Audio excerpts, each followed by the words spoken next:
أو كما قال عليه الصلاة والسلام। محترم सदर इजलास,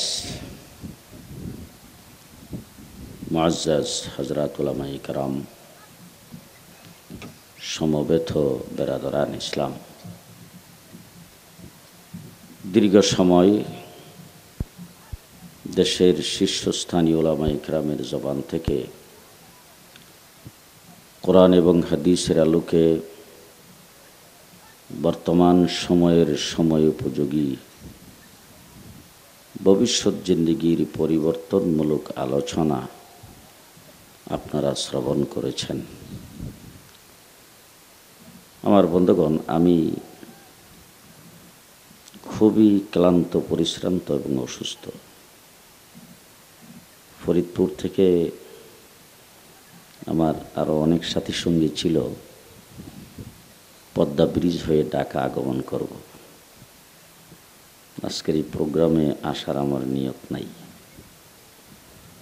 আমার অত্যন্ত স্নেহভাজন হযরত মাওলানা খালেদ সাইফুল্লাহ আইয়ুবী আমাকে ফোন করে বলছেন, বাজান আমিও আসছি, আপনিও আসেন। এরপরে আমি দৌলত দিয়ে ফ্রি হয়ে তারপর আপনাদের এখানে আগমন করেছি। সীমিত সংক্ষিপ্ত সময়ের ভিতরে দু চারটা কথা বলবো। এতক্ষণ অত্যন্ত পথোপাথেয়মূলক, অত্যন্ত মূল্যবান আলোচনা আপনারা শ্রবণ করেছেন। আমরা সবাই মুসলমান। আমি কি জিন্দা মানুষের সামনে কথা বলতেছি? সবাই জিন্দা? কবরস্থানে কথা বলতেছি না তো?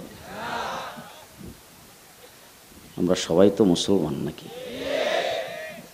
হ্যাঁ, সবাই আমরা মুসলমান। ইসলামটাকে কতক্ষণ পর্যন্ত আপনি ধরে রাখতে পারবেন? কতক্ষণ আপনি মুসলমান হিসাবে থাকতে পারবেন? জি, প্রশ্ন বুঝেন নাই। এমন কোন অবস্থা যদি আপনার সামনে আসে, জীবনটা চলে গেলে ইসলাম থাকবে, কোনটা রাখবেন আর কোনটা দিবেন?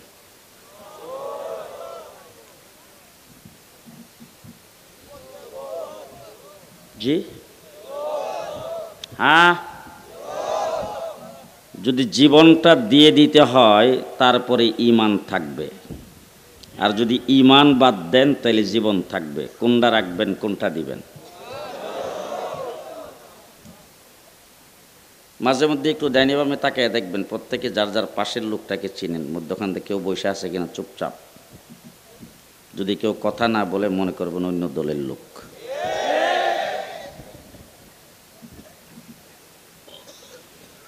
আমরা মুসলমান।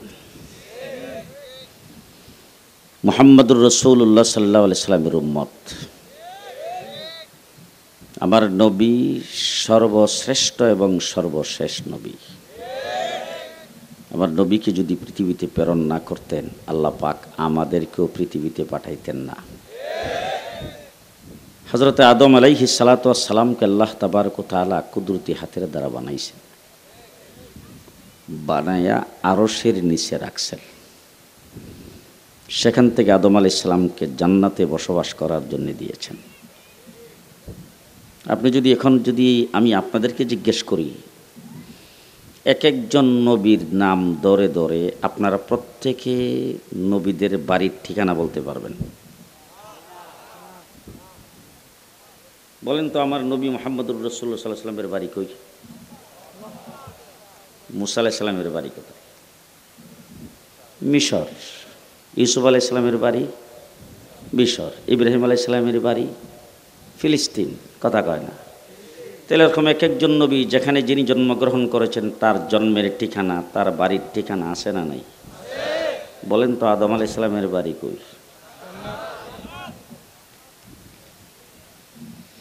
তাম পৃথিবীর কোনো জায়গায় আদম আলাইহিস সালামের বাড়ি ঠিকানা আছে?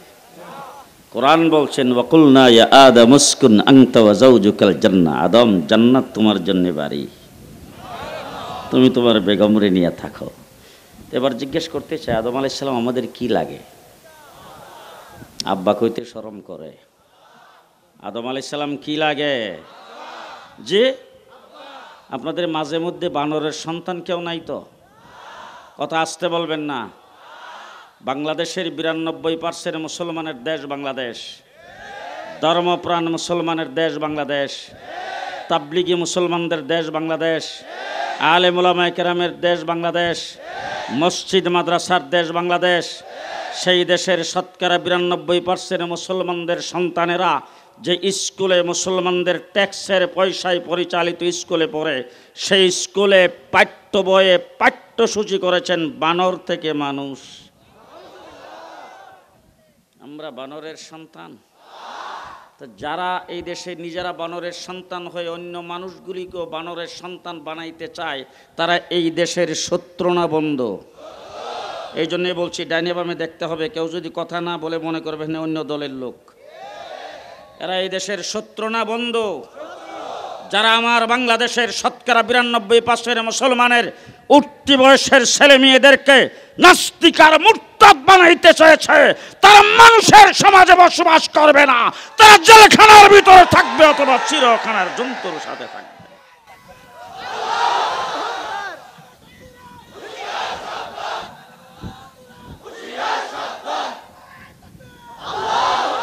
আমরা আদম সন্তান, জান্নাতি বাবার সন্তান। আমাদের বাবার বাড়ি কোথায়? হ্যাঁ, জান্নাতি বাবার সন্তান আমরা। বাবার বাড়ি জান্নাতে হইলে আমরার বাড়ি কো? আপনাদের গিউরের কোনো লোকজন আছে ঢাকা বাড়ি করছে? আছে না? আমাদের বাংলাদেশের অনেক লোকজন আছে, আমেরিকা গেলে, কানাডা গেলে, ইউরোপে, লন্ডনে গেলে দেখা হয়। অনেক লোকজন আছে একদম বৃদ্ধ হয়ে গেছে, দীর্ঘ সময় দেশে আর কোনো সময় আসে নাই, বাঙালি মানুষ, কিন্তু নাম জিজ্ঞেস করে যদি বাড়ি জিজ্ঞেস করি তাহলে বাংলাদেশ বলে। তা আমি একজনকে জিজ্ঞেস করলাম, বাংলাদেশে বাড়ি বললেন কেন? দেশে কি জানটান? বলে, হুজুর দেশে তো কেউ নাই, আর দেশে গেলে কেউ চিনবেও না। আবার বলতেছে, আমি আর বুড়ি ছাড়া ঘরে বাংলা কই নেই নাই। তাহলে বাড়ি জিজ্ঞেস করার পরে বাংলাদেশ কইলেন যে? বাপদাদার বাড়ি আসছিল বাংলাদেশে। তো বাবার বাড়ি যেখানে, সন্তানের বাড়িও। আমরা আদম সন্তান, আমাদের বাবার বাড়ি জান্নাতে, আমাদের বাড়িও জান্নাতে, আমরা জান্নাতের ওয়ারিস সূত্রে মালিক। তামাম পৃথিবীর সব কিছু তৈরি করেছেন কে? আসমান কে বানাইছে? জমিন কে বানাইছে? যমুনা নদীটা তো বোধ হয় জিয়াউর রহমানে কাটাইছে। এরশাদ চাচা, খালেদা জিয়া, কে? হ্যাঁ, একটা পুষ্কুনি কাটাইতে কয়েক বছর সময় লাগে। নদীটা কে কাটাইল? আটলান্টিক মহাসাগর বিমানে পাড়ি দিতে 9 ঘন্টা লাগে, 9 ঘন্টা। এত বড় সাগরটা কে কাটাইছে? বোল্ডেজার বোধ নিছিল মানিকগঞ্জ থেকে। জি, এবার আল্লাহকে জিজ্ঞেস করেন, আল্লাহ এত কিছু যে তুমি বানাইলা, 80,000 মাখলুকাত তৈরি করেছে, 80,000 মাখলুকাত। এখন সুবহানাল্লাহ বলা লাগবে না, সকালে নাস্তার পরে কইলে হইব। এই 80,000 মাখলুকাত তৈরি করেছেন কে? আল্লাহকে একটু জিজ্ঞান্ত, ও আল্লাহ তুমি যে এত কিছু বানাইলা, কিভাবে বানাইলা? আমার আল্লাহ বলেন, দুনিয়ার মানুষ তোমরা তো যত বড় শিক্ষিত আর যত বড় বিদ্বান আর যত বড় দার্শনিক হও, তোমাদের জন্য কোনো কিছু তৈরি করতে হইলে মাল ম্যাটারের দরকার হয়, উপায় উপকরণ দরকার হয়, আসবাবপত্রের দরকার হয়, হাতিয়ার যন্ত্রের দরকার হয়, মেশিনারি জিনিসপত্রের দরকার হয়।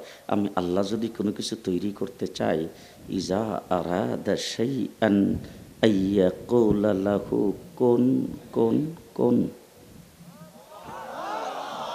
কাফ আর নুন। কোন অর্থ হলো হয়ে যাও, ফায়া কোন।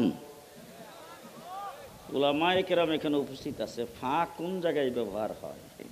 তাৎক্ষণিক বুঝাইবার জন্য ফা ব্যবহার হয়। আল্লাহ বলেন ফায়া কোন, কোন বলতে দেরি, ফায়া কোন হইতে দেরি নাই। যাবতীয় সব কিছু কোন বলার দ্বারা বানাইছি। এবার জিজ্ঞেস করেন তো আল্লাহ পোকামাকড় কেমনে বানাইছো? বলে কোন বলার দ্বারা বানাইছি। আল্লাহ তুমি জিন জাতি কেমনে বানাইলা? কোন বলার দ্বারা বানাইছি। আল্লাহ তুমি ফেরেশতা কেমনে বানাইছো? হিডেও কোন বলার দ্বারা বানাইছি। তো জান্নাতের হুর গিলমান কেমনে বানাইলা? বলে হিডেও তো কোন বলার দ্বারা বানাইছি। তাহলে দরিয়ার মাছ কেমনে বানাইছো? বলে হিডেও তো কোন বলার দ্বারা বানাইছি। তাহলে জন্তু জানোয়ার কেমনে বানাইছো? কোন বলার দ্বারা বানাইছি। সাপ বিচ্ছু কেমনে বানাইলা? কোন বলার দ্বারা বানাইছি। আল্লাহকে একটু জিজ্ঞেস করুন তো, ও আল্লাহ, আমাদেরকে যে তুমি আশরাফুল মাখলুকাত সৃষ্টির সেরা জাতি মানুষ বানাইছো, আমাদেরকে কিভাবে বানাইছো?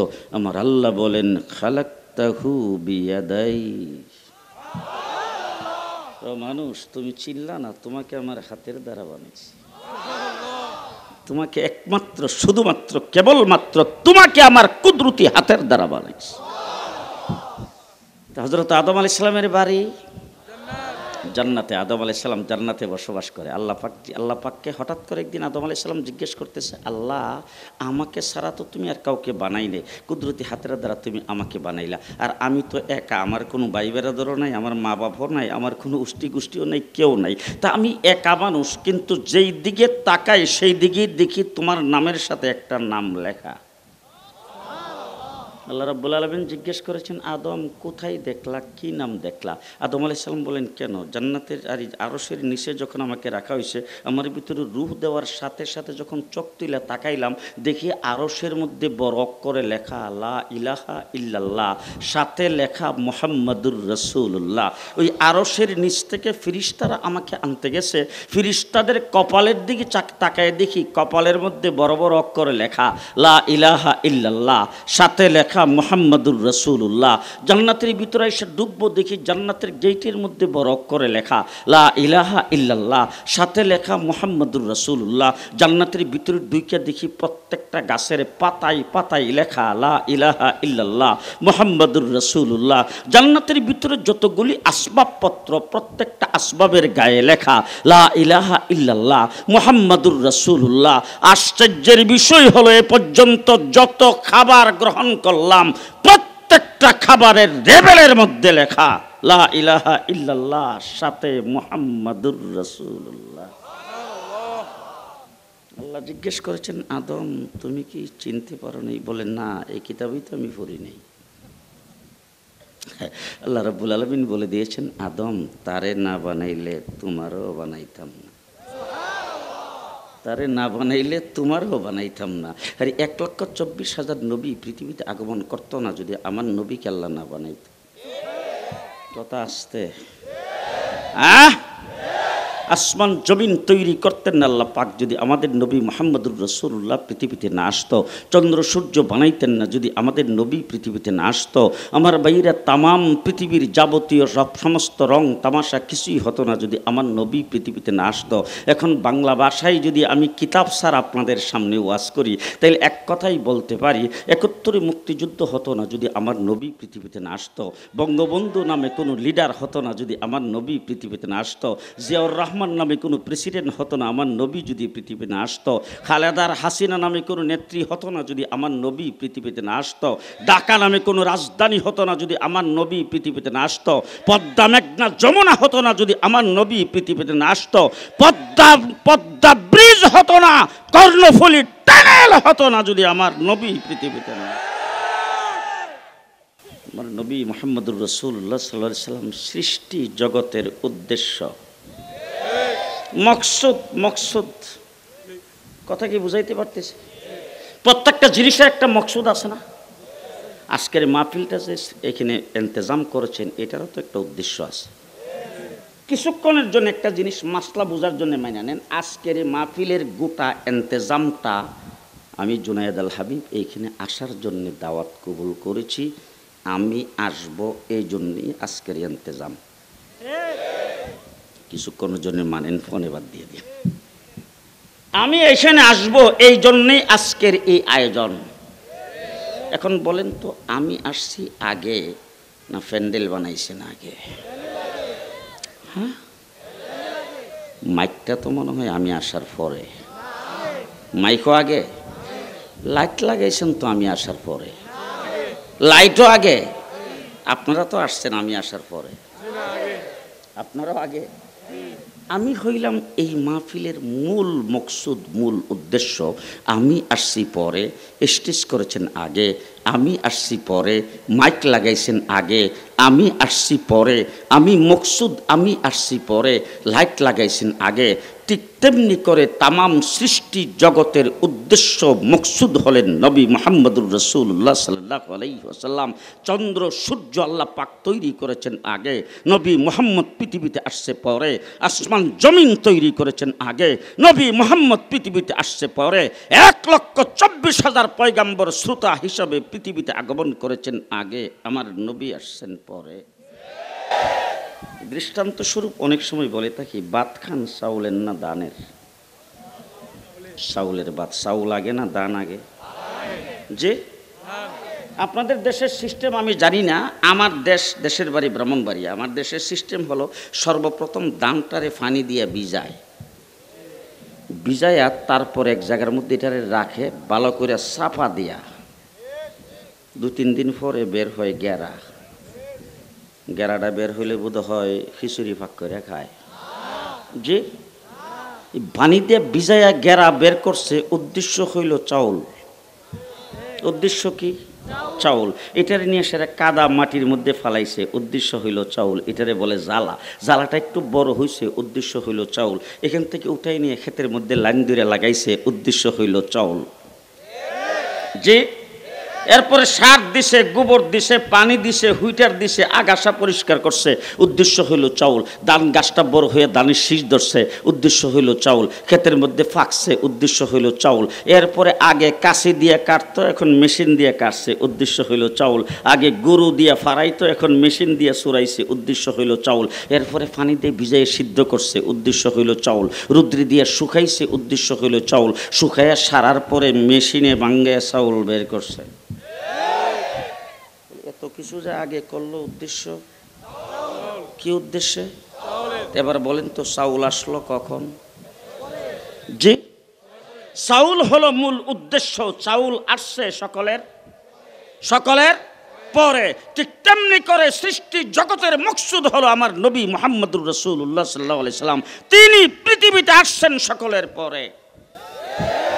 কথা ভালো করে বুঝবেন। এবার আসেন দেখি, চাউল যখন হয়ে গেছে, মেশিনে ভাঙ্গে যখন চাউল বের করে ফেলছেন, চাউলটা দিয়া দান বানান তো। চাউল থেকে দান। জি, গভীর রাত্রে প্রায় 1-1:30টার সময় আমাদের ব্রাহ্মণবাড়িয়াতে এক মাহফিল থেকে বয়ান করে যখন আসতেছি, আমার পরিচিত একজন মাওলানা সাহেব আমার গাড়ির কাছে এসে বলতেছে, হুজুর সে কিছু মনে না করলে আমি আপনার গাড়ির সামনের সিটটা খালি আছে, একটু উঠতাম। ঠিক আছে, উঠেন। কোথায় যাবেন? বলে ওর সামনে নেমে যাব।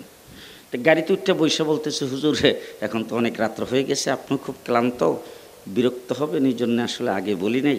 এই রাস্তায় যাইতেই সামনে একজন ব্যক্তি নতুন একটা মেল করছে, মিল। ওই মিলটার গেটে গাড়ির থেকে নামতে হবে না, গেটের মধ্যে গাড়িটা রাইখা ওখানে একটু দোয়া করে যাবেন, লোকটা খুব খায়েশ করছে।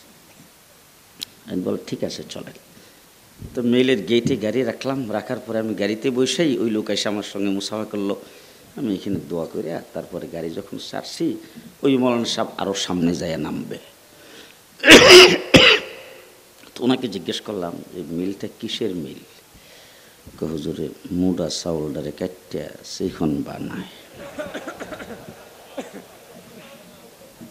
মুডা চাউলটারে কাটটা, মোটা চাউল কাটটা শিখন বাসমতি বানাইবার মেশিন আছে, চাউল থেকে ধান বানাইবার জি কিয়ামত পর্যন্ত হবে?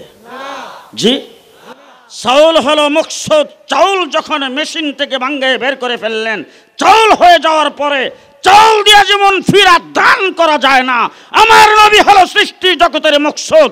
আমার নবী পৃথিবীতে আগমনের পরে নতুন কোন নবী হওয়া যায় না।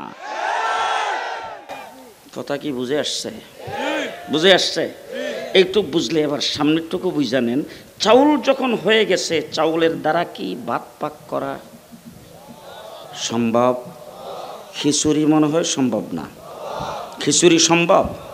পায়েস, ফেন্নি, পোলাও, তেহারি, কাচ্চি সম্ভব? গুড়ি কোটা ছাতু করা, পিঠা বানানো সম্ভব, চাউল দিয়া ভাত পাক করা সম্ভব, কিন্তু চাউল দিয়া দান করা সম্ভব না। ঠিক তেমনি করে আমার নবী মুহাম্মদ পৃথিবীতে আগমনের পরে নতুন কোনো নবী হওয়া সম্ভব না। চাউল দিয়া যেমন ভাত পাক করা সম্ভব, আমার নবীর নবুয়তি ইলম থেকে শাইখুল হাদিস আল্লামা আজিজুল হক হওয়া সম্ভব। চাউল দিয়া যেমন পিঠা বানানো সম্ভব, আমার নবীর নবুয়তি ইলম থেকে মুফতি ফজলুল হক আমিনী হওয়া সম্ভব। চাউল দিয়া যেমন খিচুড়ি পাক করা সম্ভব, আমার নবীর নবুয়তি ইলম থেকে আল্লামা আহমদ শফি হওয়া সম্ভব। চাউল দিয়া যেমন ফিরনি পাক করা সম্ভব, আমার নবীর নবুয়তি ইলম থেকে জুনায়েদ বাবনগরী হওয়া সম্ভব।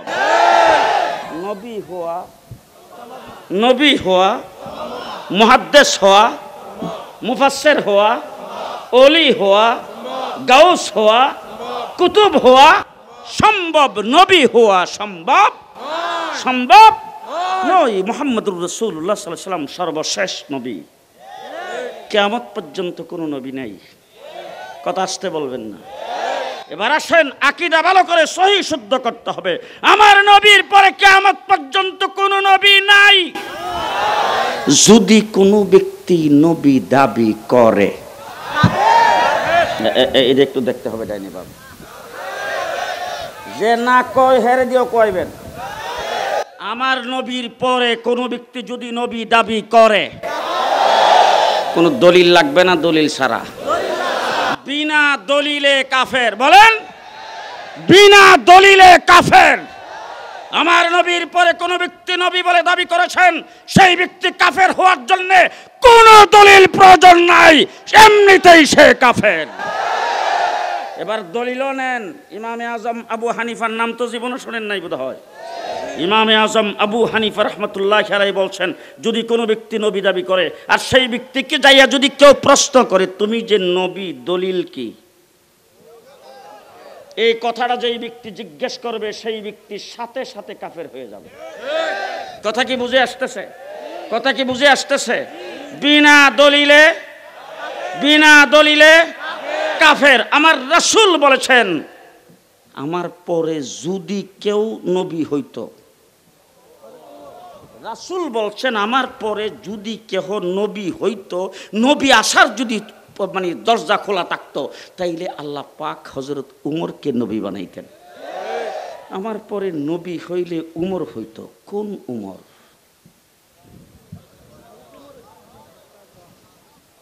কোন উমর?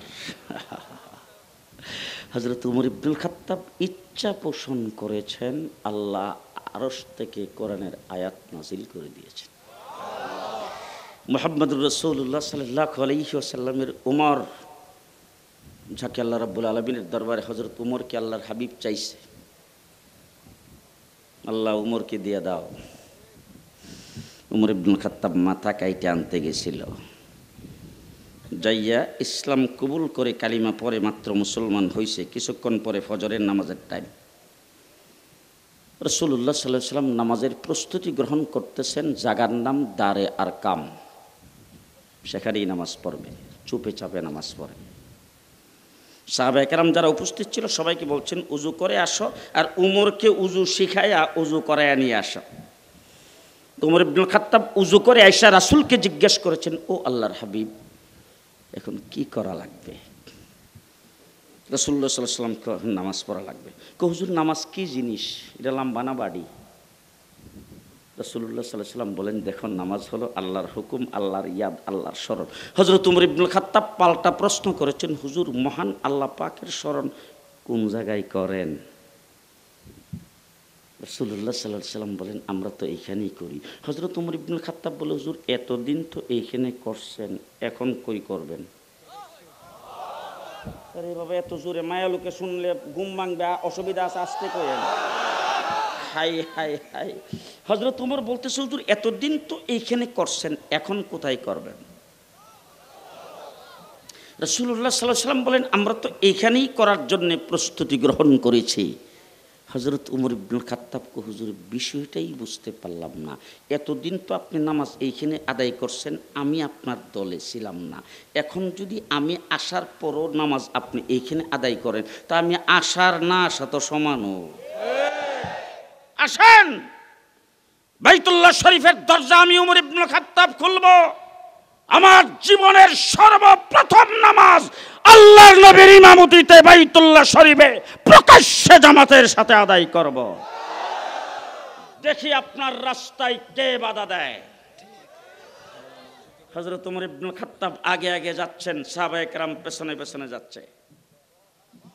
হযরত উমর বাইতুল্লাহর দরজার কাছে যেয়ে দাঁড়ায় ডাক দিয়েছেন, আবু জাহেল সাহেব। আবু জাহেল সাথী সঙ্গীদের ডাক দেখে চুপ করে, মনে হয় মাথাটা কেটে লইছে। হযরত উমর ইবনুল খাত্তাব ডাক দিয়ে বলছেন, আবু জাহেল, উতবা, সাইবা, মক্কার কাফের মুশরিকেরা ভালো করে শুনে রাখ, এই মুহূর্ত থেকে উমর ইবনুল খাত্তাব আর তোরার দলে নাই। সাইয়্যিদুল মুরসালিন, দুজাহানের সরদার, খাতামুন নবিয়্যিন মুহাম্মদুর রাসূলুল্লাহ সাল্লাল্লাহু আলাইহি সাল্লামের গোলাম হয়ে গেছে। তিনি আসতেছে সাহাবায়ে কেরামকে নিয়ে বাইতুল্লাহ শরীফে নামাজের জামাত কায়েম করার জন্য। আমি উমর সিদ্ধান্ত ঘোষণা করেছি, জীবনের সর্বপ্রথম নামাজ আল্লাহর নবীর ইমামতিতে প্রকাশ্যে জামাতের সাথে আদায় করব। যদি কেউ চাও রাস্তায় এসে বাধা দিতে, জেনে রাখো, যেই তলোয়ার তোমরা আমার হাতে দিয়েছিলে সেই তলোয়ারের দার তোমাদের গলার করতেছে ইন্তজার। কোন উমর? মুহাম্মদুর রাসূলুল্লাহ সাল্লাল্লাহু আলাইহি সাল্লামকে নিয়ে সাহাবায়ে কেরাম গেছেন বাইতুল্লাহ শরীফ জিয়ারত করার জন্য। 7 তোয়াফ করে হুজুর আকরাম সাল্লাল্লাহু আলাইহি ওয়াসাল্লাম, সাহাবায়ে কেরাম সেখানে আছেন। তো হযরত উমর ইবনুল খাত্তাব মুকাম ইব্রাহিমে যাইয়া তীক্ষ্ণ দৃষ্টিতে কি যেন দেখতেছে। রাসূলুল্লাহ সাল্লাল্লাহু আলাইহি সাল্লামের নজর পড়ছে। তো হযরত উমরকে জিজ্ঞেস করেছেন, উমর কি চিন্তা করতেছো, কি ভাবতেছো? হযরত উমর ইবনুল খাত্তাবকে, হুজুরের জায়গাটার নাম মুকাম ইব্রাহিম, বাবা ইব্রাহিম আলাইহিস সালামের পায়ের দাগ এখানে দেখা যায়। জায়গাটা তো বড় ফজিলতপূর্ণ জায়গা। তো হুজুর, আমার মনটা চাইতেছিল এইখানে 2 রাকাত নামাজ পড়তাম। প্রস্তাবটা খারাপ না ভালো? এত ভালো প্রস্তাব যখন করেছেন, রাসূলুল্লাহ সাল্লাল্লাহু আলাইহি সাল্লাম প্রস্তাবটা শুই নেই, চুপ।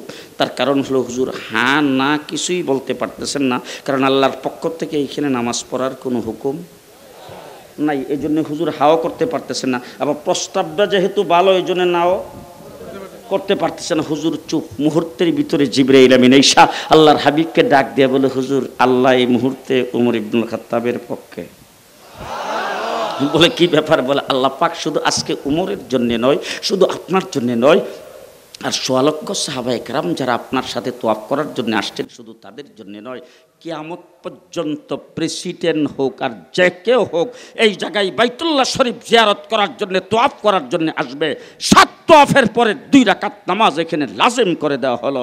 ওয়াত্তাখিযু মিন মাকামি ইব্রাহিম মুসাল্লা। হযরত উমরের এক ইচ্ছায় কিয়ামত পর্যন্ত সমস্ত মানুষের জন্য সেই জায়গায় 2 রাকাত নামাজ পড়া লাজিম হয়ে গেল। আজকে কোটি কোটি মানুষ যে বৎসরে বৎসরে যাচ্ছেন উমরা করার জন্য, হজ করার জন্য, বা বাইতুল্লাহ শরীফ তোয়াফ করতেছে, ওই জায়গায় যতটা সেজদা, যতটা রুকু আর যত জায়গার নামাজ পড়তেছে, প্রত্যেক রাকাতের সওয়াব উমর ইবনুল খাত্তাবের আমলনামায় লেখা। সেই উমর ইবনুল খাত্তাব আধারা জাহানের বাদশাহ। উমরের রাষ্ট্রের এরিয়া বোধ হয় মানিকগঞ্জ জেলাটার সমান। কদ্দুর? 22.5 লক্ষ বর্গ মাইল। সুবহানাল্লাহ, আরো আস্তে, আরো আস্তে। 22.5 লক্ষ বর্গ মাইল। রাষ্ট্রের রাষ্ট্রপ্রধান উমর ইবনুল খাত্তাব। গায়ের জামাটা 17টা তালি দেওয়া, 17টা তালি দেওয়া গায়ের জামা। রিলিফের চাদর পেয়েছে সবাই একটা করে। মসজিদে নববীতে আমিরুল মুমিনিন খলিফাতুল মুসলিমিন ওমর কথা বললে, আল্লাহর নবীকে কোনো বিষয়ে পরামর্শ দিলে, আল্লাহ পাক আরশ থেকে উমরের কথা মতো, উমরের কথার সমর্থনে আয়াত নাজিল করে দেয়। সেই উমর এই উম্মতের জন্য নবী হতে পারল না, সেরাক বিবির ফুলা, 100 কানা। চিনছেন? জি, মার নাম সেরাক বিবি, আসল নাম গেসুটি বেগম, বাবার নাম গোলাম মুর্তজা। সেরাক বিবির ফোলা 100 কানা, বহুমাত্র বিমার ছিল, তহসিলদারির চাকরি করত, মুক্তারি পরীক্ষা দিয়া ফেল। সর্বশেষ কলেরা রোগে পায়খানার টাটিত পইরা মরছে। এটা নবী? নবী না কাফের? নবী না কাফের? আরো জোরে, আরো জোরে। তার উপরে যদি কেউ ঈমান আনে, ভালো করে বলবেন, তার উপরে যদি কেউ ঈমান আনে, তাকে যদি কেউ সমর্থন করে, তার পক্ষে যদি কেউ সংসদে দালালি করে, তার পক্ষে যদি কেউ টকশুতে দালালি করে, তাদেরকে যদি কেউ কাফের মনে না করে, তারাও কাফের, তারাও কাফের। নারে তাকবীর, নারে তাকবীর। ইসলামের শত্রুরা, ইসলামের শত্রুরা। মুসলমান, আমার নবী সর্বশেষ নবী, আমরা সর্বশেষ উম্মত। আমার রাসূল সাল্লাল্লাহু আলাইহি সাল্লাম বলছেন, আমি সর্বশেষ নবী, তোমরা সর্বশেষ উম্মত। আমার পরে নবী নাই, তোমাদের পরে উম্মত নাই। ঠিক কিনা বলেন? তাহলে নবী মুহাম্মদুর রাসূলুল্লাহ সাল্লাল্লাহু আলাইহি সাল্লামের উম্মত আমরা, খুশি না বেজার? খুশি না বেজার? সর্বশ্রেষ্ঠ এবং সর্বশেষ নবীর উম্মত। শেষ কথা আমি আপনাদের সামনে যেটা বলতে চাই, যে কথাটা বলার জন্য এখানে দাঁড়িয়েছিলাম, কথা অন্যদিকে চলে গেছে, অন্য কথা বলে ফেলেছি। আমার নবীর আগে 1,24,000 পয়গম্বর পৃথিবীতে আগমন করেছেন। আল্লাহ পাক কোরআনে কারিমের আগে আরো 3টা বড় কিতাব নাজিল করেছেন, 100 ছোট কিতাব নাজিল করেছেন। আজকের গোটা পৃথিবীতে যত জাদুঘর আছে, যত মিউজিয়াম আছে, কোনো একটা মিউজিয়ামে 100 সহিফার কোনো অস্তিত্ব কেউ দেখাইতে পারবে না। আছে? আছে? ইহুদিরা দাবি করে মুসা আলাইহিস সালামের উম্মত, তাওরীতের অনুসারী। চ্যালেঞ্জ করে বলতে চাই, মুসা আলাইহিস সালামের কাছে যে তাওরীত কিতাব নাজিল হয়েছিল, বাবার বেটা হইলে সেই তাওরীত কিতাবের কপি একটা দেখাও। হযরতে মুসা আলাইহিস সালামের কাছে যে তাওরীত কিতাব নাজিল হয়েছিল, সেই তাওরীত কিতাবের অস্তিত্ব পৃথিবীতে নাই। খ্রিস্টান সম্প্রদায় পৃথিবীতে, তারা নাকি সংখ্যায় বেশি। গোটা পশ্চিমা জগৎ তারা দখল করে রেখেছেন। গোটা পৃথিবীতে মাতবরি করে খ্রিস্টান। আমেরিকা গোটা পৃথিবীর সুপ্রিম পাওয়ার বলে দাবি করে। আমেরিকারও একটা ধর্ম আছে, সেই ধর্মের নাম হলো খ্রিস্টান। তাদের নবীরও একটা কিতাব আছে, সেটার নাম ইনজিল, বর্তমানে বাইবেল। তাদেরকেও চ্যালেঞ্জ করে বলতে চাই, আজকে ঈসা আলাইহিস সালাম দুনিয়ার থেকে চলে গেছেন 2000 বছর। ঈসা আলাইহিস সালাম দুনিয়ার থেকে চলে যাওয়ার 500 বছর পরে আমার নবী পৃথিবীতে আগমন করেছেন। আজকের থেকে 1500 বছর আগে রাসূল পৃথিবীতে আইসা দেখেন ইনজিল কিতাবের বংশ নাই। আছে? আজকের থেকে 1500 বছর আগের কথা বলছি। রাসূল যখন পৃথিবীতে আগমন করেছেন, ইনজিল কিতাবের বংশ নাই। শুধু তাই না, হযরত ঈসা আলাইহিস সালামের আদর্শ, কৃষ্টি, কালচার, সংস্কৃতি নাই। বাইতুল্লাহ শরীফের চতুর্দিকে 360 বুত লাগাইছে। বাইতুল্লাহ শরীফের ভিতরটাকে মূর্তি দিয়ে সাজাইছেন। লাত, উজ্জা, মানাত আর হুবলের পূজা করে। অসভ্যতার চরম পর্যায়ে এমন ভাবে পৌঁছেছে, বাইতুল্লাহ শরীফ উলঙ্গ হয়ে তওয়াফ করে। বর্বরতার চরম পর্যায়ে পৌঁছেছে, মেয়ে সন্তান জন্মগ্রহণ করলে জিন্দা কবর দেয়। কয় বছর? মাত্র 500 বছরে রাসূল আইসা দেখলেন ইনজিলের অস্তিত্ব, ঈসা আলাইহিস সালামের আদর্শের অস্তিত্ব, আল্লাহ পাকের হুকুম আহকামের অস্তিত্ব নাই। বুতের পূজা, মূর্তির পূজা করতে শুরু করেছেন। ঠিক কিনা? শেষ কথা, ব্যাখ্যা বিশ্লেষণের সময় নেই। আমি আপনাদের কাছে জানতে চাই, আমার নবী দুনিয়ার থেকে গেছেন কয় বছর? জি, 1500 বছর। ফজরের নামাজ বোধ হয়েছিল 20 রাকাত, এখন আছে 4 রাকাত। উজুর ফরজ তো 16টা আছে না, এখন 4টা রয়েছে। হ্যাঁ জি, কথা বলেন। আজকের থেকে 1450 বছর আগে আমার নবী যে আদনা সুন্নত রেখে গেছে এখন পর্যন্ত বহাল, কোনো পরিবর্তন হয় নাই। 500 বছরের সব পরিবর্তন, 1450 বছরে কোনো পরিবর্তন হয় নাই, কিয়ামত পর্যন্ত হবে। দৃষ্টান্ত স্বরূপ অনেক সময় বলে তাকে, ছোট সময় যখন মক্তবে পড়তাম আজকের থেকে 50-55 বছর আগে, তো মক্তবের কারি সাহেব আমাদেরকে পড়াইতো, টাট্টিতে যাওয়ার সময় সর্বপ্রথম বাম্পাও দিয়া যাইতে হইবে। কোথায় যাওয়ার সময়? কোন জায়গায়? টাট্টি, কথা বুঝে না। টাট্টি ছিলেন তো?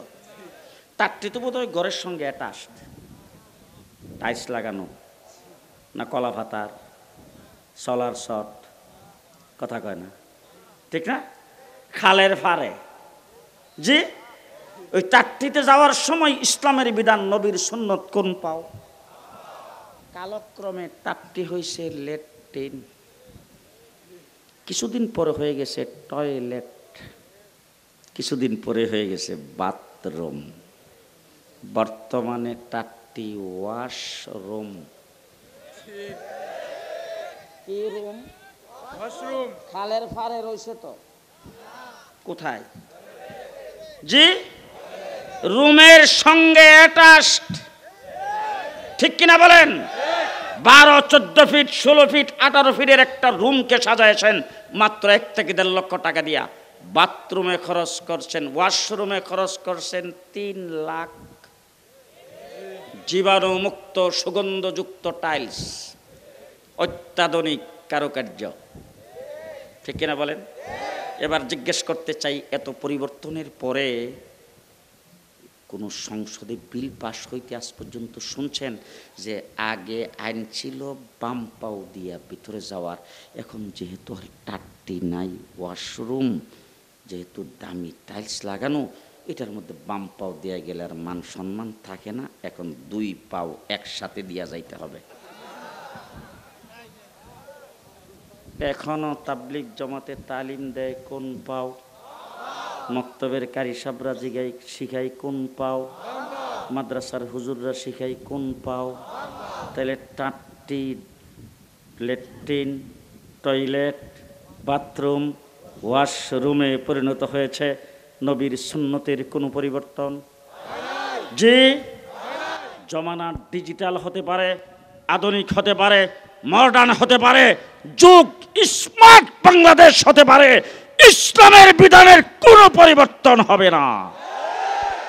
1450 বছরে কোরআনের পরিবর্তন হয় নাই, মাসলা মাসাইলের পরিবর্তন হয় নাই। ভালো করে জেনে রাখবেন, আল্লাহ ঘোষণা করেছেন আল ইয়াউমা আকমালতু লাকুম দীনাকুম, দিন ইসলামকে অল কমপ্লিট করে দিলাম।